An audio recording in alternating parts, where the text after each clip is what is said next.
మ్మ్. ఒక్క క్షణమిలా ఊహించుకుందాం.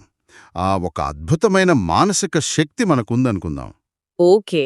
అంటే ఎలాంటి శక్తి అంటారు? ఎలాంటిదంటే, ఆఫీసులో ఎంత తీవ్రమైన ఒత్తిడున్నా, రైట్. లేదా చుట్టుపక్కల వ్యక్తులు ఎంత కఠినంగా విమర్శించినా సరే, మన మనసు ఏమాత్రం చెక్కు చెదరకుండా ఉంటుంది. అబ్బా, వినడానికి చాలా బాగుంది. అవును కదా? అంటే బయట జరిగే ఎలాంటి ప్రతికూల పరిస్థితి మన లోపలికి అస్సలు ప్రవేశించదు. అక్షరాల ఒక వాటర్ ప్రూఫ్ కవచం తొడుక్కున్నట్లుగా మన మనసు ఎప్పుడూ సురక్షితంగా, ప్రశాంతంగా ఉంటుంది. నిజమే. కానీ ఇలాంటి ఒక అసాధారణమైన స్థితి కేవలం ఎక్కడో హిమాలయాల్లో తపస్సు చేసుకునే ఋషులకు మాత్రమే సాధ్యం అని చాలామంది అనుకుంటారు కదా? ఖచ్చితంగా. కానీ ఈరోజు మనం పరిశీలిస్తున్న మూలాలేం చెప్తున్నాయంటే, ఇది ఎవరైనా సాధించగల ఒక ప్రాక్టికల్ మానసిక విధానమని స్పష్టం చేస్తున్నాయి. ఈ లోతైన విశ్లేషణకు స్వాగతం. నమస్కారం. ఈరోజు మన చర్చల ప్రధాన లక్ష్యమేంటంటే, వ్యక్తులు నిత్య జీవితంలో ఎదుర్కొనే అతి పెద్ద సమస్య, అదే మానసిక అలజడి లేదా అప్సెట్ అవ్వడం. అసలు దీనికి మూల కారణమేమిటి? దానిని పరిష్కరించి మన మనసుపై మనం స్వరాజ్య అధికారాన్ని ఎలా సాధించవచ్చు అన్న విషయాలను ఈరోజు తవ్వి తీయబోతున్నాం. అవునండి, ఇది నిజంగా ప్రతి ఒక్కరికీ అవసరమైన అంశం. ముఖ్యంగా ఈ రోజుల్లో భౌతికమైన సౌకర్యాలు ఎన్ని ఉన్నా సరే, వ్యక్తులు చిన్న చిన్న విషయాలకే తీవ్రమైన మానసిక ఆందోళనకు గురవుతున్నారు. అవును, చిన్న మాటకే తట్టుకోలేకపోతున్నారు. కరెక్ట్.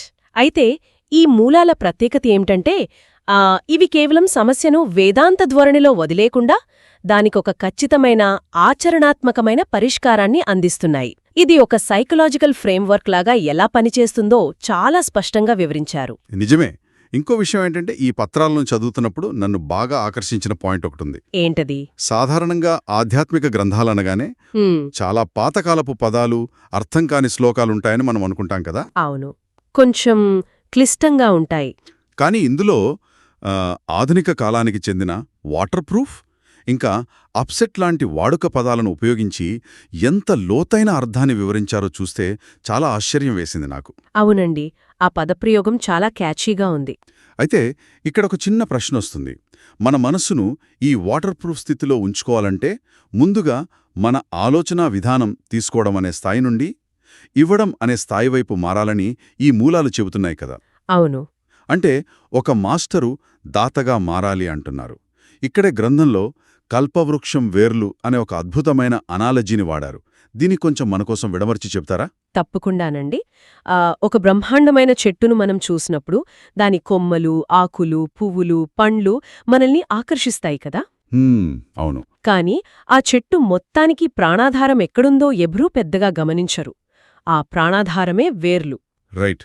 భూమి అడుగున ఉంటాయి కదా. ఖచ్చితంగా. అవి ఎవరి కంటికి కనిపించకుండా ఉంటూనే ఆ చెట్టు మొత్తానికి కావలసిన నీటిని, పోషణను అందిస్తుంటాయి. ఈ మూలాల ప్రకారం సమాజంలో కూడా కొందరు పవిత్రమైన ఆత్మలు ఈ కల్పవృక్షపు వేర్ల నాంటివారని వివరించారు. ఓ, అంటే వాళ్లనే మాస్టరు దాతలు అంటున్నారా? అవునండి. ఇక్కడ దాత అంటే డబ్బులు దానం చేసేవారు కాదు, అదొక మానసిక స్థితి. తమ చుట్టూ ఉన్నవారికి నిరంతరం జ్ఞానాన్ని, శాంతిని, ధైర్యాన్ని పంచే స్వభావం కలవారు అనర్థం. వినడానికి ఇది చాలా ఆదర్శవంతంగా ఉంది. కానీ ఒక సాధారణ వ్యక్తి కోణంలో ఆలోచిస్తే ఇక్కడొక చిన్న చిక్కుంది. చెప్పండి. ఈ రోజుల్లో స్వార్థం బాగా పెరిగిపోయిన సమాజం కదా. ఎవరైనా ఇలా నిరంతరం ఎదుటివారికి ఇస్తూనే ఉంటే మిగతా వాళ్లు వారినొక అమాయకుడిగానో లేదా వాడుకోవడానికి పనికొచ్చే వ్యక్తిగానో చూసే ప్రమాదం ఉంది కదా. ఒక వ్యక్తి తన ఆఫీస్లోనో, కుటుంబంలోనో ఒక విషపూరితమైన వాతావరణంలో ఉన్నప్పుడు తనే మానసికంగా అలిసిపోయి ఉంటాడు కదా. అవును, ప్రాక్టికల్గా ఆ సమస్య వస్తుంది. మరి అలాంటప్పుడు తను ఇతరులకు ఎలా దాతగా మారగలడు? ఇది ప్రాక్టికల్గా సాధ్యమేనా అంటారు? మంచి ప్రశ్న అడిగారు. ఇక్కడే మనం దేవత అనే పదానికి ఈ మూలాల్లో ఇచ్చిన నిర్వచనాన్ని సరిగ్గా అర్థం చేసుకోవాలి. దేవ అనగా ఇచ్చేవారు అని అర్థం. ఓకే. దాతృత్వమంటే ఇతరుల అడిగినవన్నీ ఇచ్చేసి మనం ఖాళీ అయిపోవడం కాదండి. దాతృత్వమంటే మన ఆంతరంగిక శక్తిని, సానుకూల దృక్పథాన్ని ఎవరిపైనా ఆధారపడకుండా స్వయంగా ఉత్పత్తి చేసుకోవడం. అంటే మన ఎనర్జీని మనమే క్రియేట్ చేసుకోవడం అన్నమాట. ఖచ్చితంగా. మనం అలిసిపోవడానికి ప్రధాన కారణమేంటంటే మనం ఇతరుల నుండి గౌరవాన్ని, ప్రేమని లేదా గుర్తింపును ఆశించడం. నేను వాళ్లకింత సహాయం చేశాను, వాళ్లు నాకు కనీసం థ్యాంక్స్ కూడా చెప్పలేదు అనుకున్నప్పుడే మన శక్తి క్షీణిస్తుంది కదా. కరెక్ట్. కాని మాస్టరు దాతలకు ఎలాంటి షరతులు ఉండవు. ఎవరైనా నాకు మంచి చేస్తేనే నేను మంచి చేస్తాను అనే ఆలోచనే వాళ్ల దరిదాపుల్లోకి రాదు. వారు తెరిచి ఉన్న భాండాగారంలా ఉంటారు. అంటే ఆశించడం ఆపేస్తే అలసిపోవడమనేది ఉండదు అంటారా? అవునండి. కాని ఎదుటివారు నిరాశలో ఉన్నప్పుడు వాళ్లకు మన మాటల ద్వారా ఉత్సాహమివ్వడం వల్ల అసలు మనకొచ్చే లాభమేంటి? ఇది చాలా లోతైన సైకలాజికల్ పాయింట్ అండి. ఎవరైనా తీవ్రమైన ఆందోళనలో ఉన్నప్పుడు వారిలో ఆత్మవిశ్వాసం నింపే 4 మాటలు మాట్లాడటం, వారిని గౌరవంగా పలకరించడం ద్వారా మనం వారికొక అదృశ్యమైన శక్తినిస్తున్నాం. ఇలా చేయటం వల్ల వారిలో వచ్చే సంతోషం తిరిగి మన పుణ్య ఖాతాలోకి అంటే అకౌంట్ ఆఫ్ చారిటీలోకి 10 లాభాన్ని ఇస్తుందని ఈ మూలాలు స్పష్టంగా చెబుతున్నాయి. పుణ్యఖాతా అంటే ఇది చనిపోయాకొచ్చే పుణ్యం కాదంటారా? కాదండి. పుణ్యమంటే ఏదో మరణం తర్వాతొచ్చేది కాదు. ప్రస్తుత జీవితంలోనే ఒక సానుకూలమైన వాతావరణాన్ని అది సృష్టిస్తుంది. మనం ఇతరులకు ధైర్యాన్నిచ్చే కొద్దీ మన స్వంత ధైర్యం కూడా రెట్టింపవుతుంది. అబ్బా, చాలా బావుంది ఈ పాయింట్. అవును. ఈ నిస్వార్థమైన స్థితికి చేరుకున్నప్పుడు ప్రకృతి కూడా అటువంటి దాతలకు సహకరిస్తుందని ఆ గ్రంథం వివరిస్తోంది. ఇది చాలా తార్కికంగా ఉంది. ఇతరులకు ఇస్తూ పోతే మన అంతర్గత శక్తి పెరుగుతుంది అనేది ఒక మంచి కాన్సెప్ట్. కాని ఇక్కడే ఒక పెద్ద అడ్డంకొస్తుందండి. ఏంటది? మనం ఇతరులకు ఆనందాన్ని, ధైర్యాన్ని పంచాలంటే ముందు మనం అచలంగా, స్థిరంగా ఉండాలి కదా. మన పడవే మునిగిపోతుంటే పక్కవాణ్ణి ఎలా కాపాడతాం? నిజమే, మనం స్ట్రాంగ్గా ఉండాలి ముందు. వాస్తవానికి మనం తరచుగా ఎందుకు ఇంత మానసిక అలజడికి గురవుతామో ఇక్కడే మనం ఇందాక మాట్లాడుకున్న ఆ వాటర్ ప్రూఫ్ మరియు అప్సెట్ పదాల ప్రస్తావన వస్తుందని నేను అనుకుంటున్నాను. అవునండి. చర్చలో ఇది అత్యంత కీలకమైన భాగం. ఒక వ్యక్తి దాతగా ఉండాలనుకుంటాడు, అందరితోనూ మంచిగా ఉండాలనుకుంటాడు. కాని ఆకస్మికంగా ఏదైనా సమస్య రాగానే లేదా ఎవరైనా ఒక మాట అనగానే వెంటనే కలత చెందుతాడు. దీనికి మూలకారణం ఏమిటి అని వెతికితే ఈ గ్రంథం ఒక అద్భుతమైన సత్యాన్ని ముందుకు తెచ్చింది. ఆ పాయింట్ నన్ను కూడా చాలా ఆలోచింపజేసిందండి. ముఖ్యంగా పదప్రయోగం చూశారా? సీట్పై సెట్ అవ్వకపోతేనే అప్సెట్ అవుతారు అని రాశారు. అవును, ఆ వర్డ్ ప్లే చాలా బావుంది. మనం ఎప్పుడు వాడే అప్సెట్ అనే పదానికి ఇంతకంటే పర్ఫెక్ట్ అర్థం ఇంకొకటుండదు అనిపించింది నాకు. అంటే మన మానసిక స్థితి అనే ఒక కుర్చీ లేదా సీటు మీద మనం స్థిరంగా సెట్ అయి కూర్చోకపోవడం వల్లే ఆ అలజడి వస్తుందన్నమాట. కరెక్ట్గా చెప్పారు. కానీ అసలు ఆ సీటు మీద కుదురుగా ఎందుకు కూర్చోలేకపోతున్నాం? అసలు ఆ రూట్ కాజ్ ఏమిటి అంటారు? వ్యక్తులు అలా అలజడికి గురవ్వడానికి ప్రధాన కారణమేంటంటే వాళ్లు తమను తాము ఒంటరిగా భావించడం. కష్టాలొచ్చినప్పుడు లేదా పరిస్థితులు చేజారినప్పుడు నేను ఒంటరినైపోయాను, నాకెవ్వరూ లేరు, ఈ భారాన్నంతా నేనే మోయాలి అన్న భావన వారి మనసును ఆక్రమిస్తుంది. అవును, వెంటనే పానిక్ అయిపోతారు. అప్పుడే ఆ భయం, ఆందోళన మొదలవుతాయి. కాని మూలాలు ఏం చెప్తున్నాయంటే వ్యక్తులు ఎప్పుడూ పరమాత్మనితో కంబైండ్ అయ్యుంటారు. కంబైండ్ అయి ఉండటం అంటే పరమాత్మ అనే ఒక అత్యున్నత శక్తి ఎప్పుడూ తోడుగా ఉంటుంది అనే సత్యాన్ని మరిచిపోవడమే ఈ భయానికి, ఆ అప్సెట్ అవ్వడానికి అసలు కారణం. అంటే ఆ కంబైండ్ స్థితిలో ఉన్నామని గుర్తుంచుకుంటే ఆ వాటర్ ప్రూఫ్ కవచం వేసుకున్నట్లేనా? అవునండి. కాని వాస్తవ జీవితంలో ఒక వ్యక్తి తీవ్రమైన పానిక్ అటాక్లో ఉన్నప్పుడు లేదా చాలా తీవ్రమైన కోపంలో ఉన్నప్పుడు కేవలం నేను పరమాత్మునితో ఉన్నాను అని తెలుసుకోవటం వల్ల ఆ క్షణంలో ఆ అలజడి ఎలా ఆగిపోతుంది?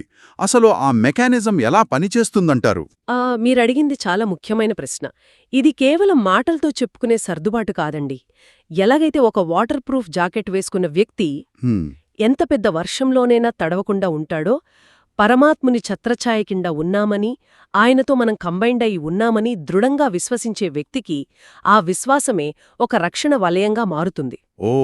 అంటే నమ్మకమే రక్షణ అన్నమాట. అవును. సైకలాజికల్గా చూస్తే ఎప్పుడైతే మనం బాధ్యతను, భారాన్ని ఒక అత్యున్నత శక్తిపైన వదిలేస్తామో అప్పుడు మన మెదడులోని భయానికి కేంద్రమైన భాగం శాంతిస్తుంది.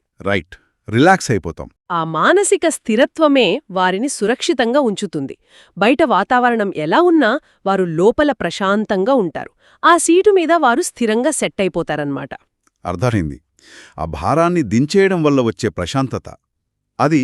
అయితే ఈ సీటు మీద సెట్ అవ్వాలి, వాటర్ ప్రూఫ్ లాగుండాలి అని సిద్ధాంతపరంగా మనకు బాగానే అర్థమైంది.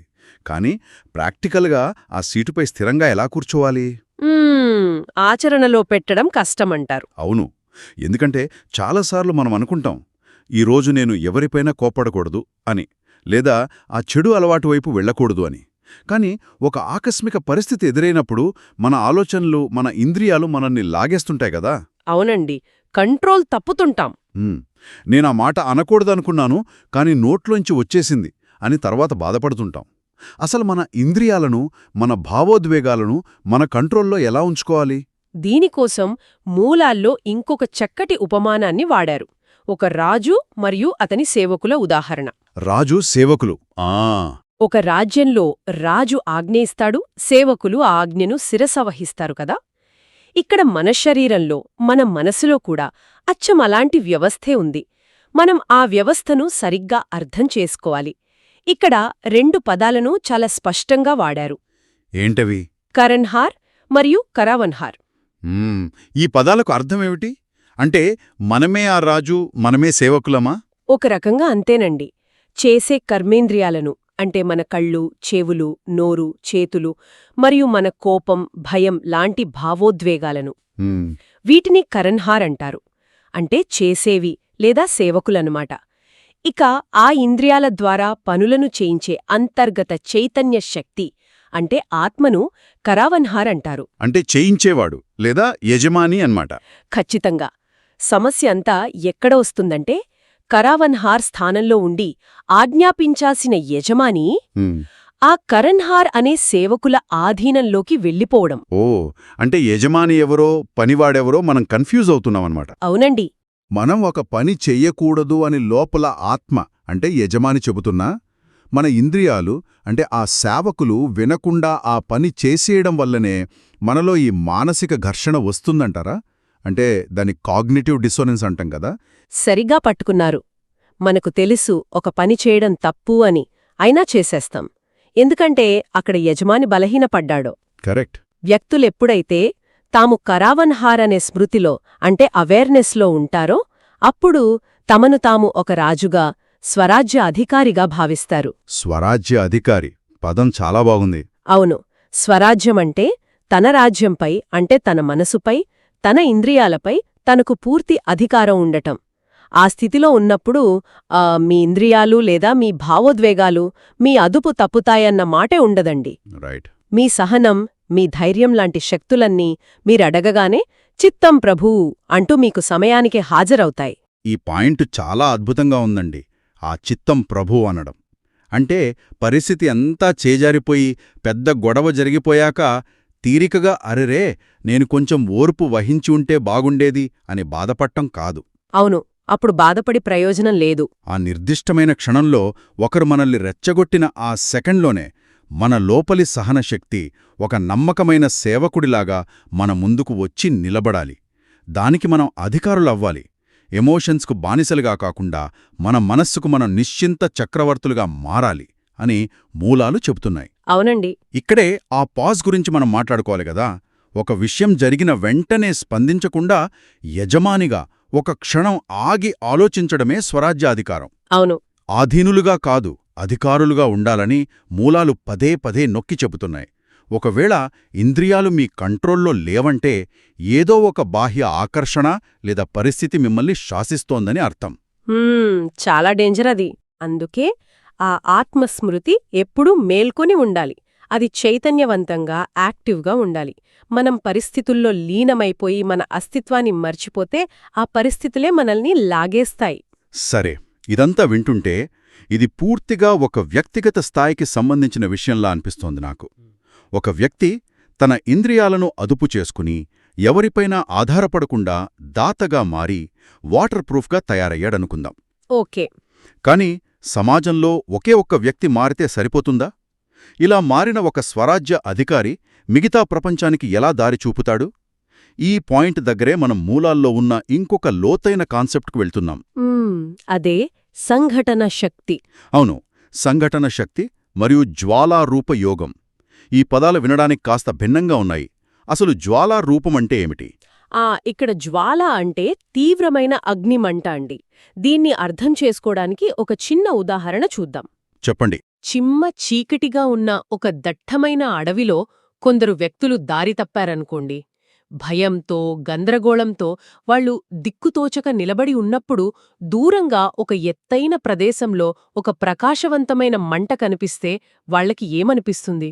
అబ్బా, ఆ మంట వాళ్లకొక ఆశనిస్తుంది. అటువైపు వెళితే దారి దొరుకుతుందని, లేదా అక్కడెవరైనా మనుషులు సురక్షితంగా ఉన్నారని వాళ్లకర్థమవుతుంది. ఆ వెలుగే వాళ్లకు మార్గదర్శి అవుతుంది గదా. ఖచ్చితంగా అదే జరుగుతుంది. మూలాల ప్రకారం మీ యోగం లేదా మీ మానసిక ఏకాగ్రత అనేది కేవలం ఏదో శాంతంగా ఒకచోట కూర్చోవడానికి పరిమితం కాకూడదు. అదొక ప్రకాశించే జ్వాలలాగా ఉండాలి. వావ్, అంటే మన ఎనర్జీ బయటపడాలి. అవును. మీ చుట్టూ ఉన్న వ్యక్తులు తమ జీవితాల్లో గందరగోళంలో, మానసికమైన చీకటిలో ఉన్నప్పుడు మీరు చూపే ఆ నిశ్చలమైన మానసిక స్థిరత్వం, మీ నుండి వెలువడే ఆ పాజిటివ్ ఎనర్జీ వారికొక జ్వాలలా దారి చూపించాలి. అప్పుడే వారు ఆకర్షితులై ఆ మార్గాన్ని అనుసరిస్తారు. ఎంతటి కష్టకాలంలోనైనా ఒక వ్యక్తి చెక్కుచెదరకుండా ఉండటం చూస్తే అది మిగతా వారికి ఒక పెద్ద ఆశాకిరణమవుతుంది. ఇది చాలా అర్థవంతంగా ఉందండి. అయితే ఇక్కడ ఇంకొక ఆసక్తికరమైన పాయింట్ ఉంది. మూరాల్లో విదేశీయుల సేవ గురించి ప్రస్తావిస్తూ కాల్ ఆఫ్ టైమ్ అనొక పదాన్ని వాడారు. అవును, కాల్ ఆఫ్ టైమ్ అంటే ఎక్కడో ఒంటరిగా చెల్లాచెదురుగా మంచి పనులు చేయడం కన్నా అందరూ ఒకచోట చేరి ఆ సంఘటన ఏర్పాటు చేయడం వల్ల వచ్చే ఇంపాక్ట్ గురించి మాట్లాడారు. అంటే ఒకే దీపం కన్నా ఒక పెద్ద మంట ఎక్కువ వెలుగునిస్తుంది అన్నట్ల. ఇది ఆధునిక సమాజంలో ఎలా పనిచేస్తుందంటారు? అద్భుతమైన పోలిక చెప్పారు. ఒంటరిగా ఒక వ్యక్తి మంచి పని చేస్తున్నప్పుడు లేదా స్థిరంగా ఉన్నప్పుడు దానికి కొన్ని పరిమితులుంటాయి. కాని సమాజంలో అటువంటి స్వరాజ్య అధికారులు కొందరు కలిసికట్టుగా ఒక సమూహంగా ఒక సంఘటనగా ఏర్పడినప్పుడు ఆ వాతావరణమే పూర్తిగా మారిపోతుంది. దాన్ని మనం సమిష్టి శక్తి అనొచ్చు. ఈ రోజుల్లో వ్యక్తులెక్కువగా ఒంటరితనంతో, ఐసోలేషన్తో బాధపడుతున్నారు కదా. అందరూ ఫోన్లలోనే ఉంటున్నారు. ఇలాంటి సమయంలో ఒకరి స్థిరత్వాన్ని, ఉత్సాహాన్ని చూసి మరొక్కరికి ప్రేరణ కలుగుతుంది. ఆ వ్యక్తి అంత ప్రతికూల పరిస్థితుల్లో కూడా అంత సంతోషంగా ఉన్నప్పుడు నేనెందుకుండలేను అనే స్ఫూర్తి వాటంతటవే పుట్టుకొస్తాయి. అందుకే చెల్లాచెదురుగా ఉన్న శక్తులను ఏకం చేయడమే ప్రస్తుత కాలం యొక్క పిలుపు అని, అంటే కాల్ ఆఫ్ టైమ్ అని ఈ మూలాలు చెబుతున్నాయి. ఇది వింటుంటే నాకు ఒక విషయం గుర్తొస్తోందండి. మనం ఒంటరిగా ఏదైనా వ్యాయామం చేయాలనో లేదా పొరుగెత్తాలనో అనుకుంటే త్వరగా అలిసిపోయి ఆగిపోతాం. అవును, మోటివేషన్ ఉండదు. అదే మనతో పాటు ఒక గ్రూప్ ఉంటే వాళ్ళని చూసి మనకు తెలియని ఒక ఉత్సాహం వచ్చి మన సామర్థ్యానికి మించి పనిచేస్తాం. ఆ సంఘటన ఇచ్చే బలం అలాంటిది కదా. అవునండి. ఆ సమూహంలో ఉండే కలెక్టివ్ పాజిటివ్ ఎనర్జీ ఒకరినొకరు పైకి లేపుతుంది. అందుకే కేవలం యోగ్యులైన వ్యక్తులను గుర్తించడమే కాదు, వారిని సమీపంగా తీసుకువచ్చి ఆ ఐకమత్యాన్ని పెంచాల్సిన బాధ్యత ఉందని ఈ మూలాలు గుర్తుచేస్తున్నాయి. అందరూ కలిసికట్టుగా ఉన్నప్పుడు ఆ జ్వాలారూపం మరింత దేదీప్యమానంగా వెలుగుతుంది. ఎంత అందగా చెప్పారు. అప్పుడు ఎలాంటి మానసిక తుఫానులు వచ్చినా ఆ మంట ఆరిపోదు. ఈ అద్భుతమైన లోతైన విశ్లేషణ దాదాపు చివరి దశకు చేరుకున్నాం. మనం కవర్ చేసిన విషయాలను ఒకసారి సింపుల్గా ఒక ఫ్లోలో చూసుకుంటే, ప్రపంచంలో ఒత్తిడి, మానసిక అలజడి అనేది ఒక ప్రధాన సమస్య. దీనికి రూట్ కాజ్ ఏంటంటే మనం ఒంటరివాళ్లమని ఫీల్ అవ్వడం, మన భారాన్ని పరమాత్మునితో పంచుకోలేకపోవడం. కరెక్ట్. అలాగే యజమాని ఎవరో, సేవకులు ఎవరో మర్చిపోయి మన భావోద్వేగాలకు మనం బానిసలవ్వడం. దీనికొక సింపుల్ అండ్ పవర్ఫుల్ పరిష్కారం ఏంటంటే మన కర్మేంద్రియాలను, ఆలోచనలను కంట్రోల్ చేసే కరవన్ హార్లాగా, అంటే ఒక నిశ్చింత చక్రవర్తిలాగా మన మానసిక సీటు మీద మనం స్థిరంగా సెట్ అవ్వడం. అలా సెట్ అయినప్పుడు మనం అప్సెట్ అవ్వం. ఆ వాటర్ ప్రూఫ్ స్థిరత్వంతో సమాజానికి జ్ఞానాన్ని, శక్తిని పంచే మాస్టర్ దాతలుగా మారడం. చాలా చక్కగా క్రోడీకరించారు. మూలాల్లో ఉన్న ఇన్ని అద్భుతమైన అంశాలను ఒక సామాన్య వ్యక్తి జీవితానికి అన్వయించుకుంటే నిజంగానే ఒక విప్లవాత్మకమైన అంతర్గత మార్పు సాధ్యమవుతుంది.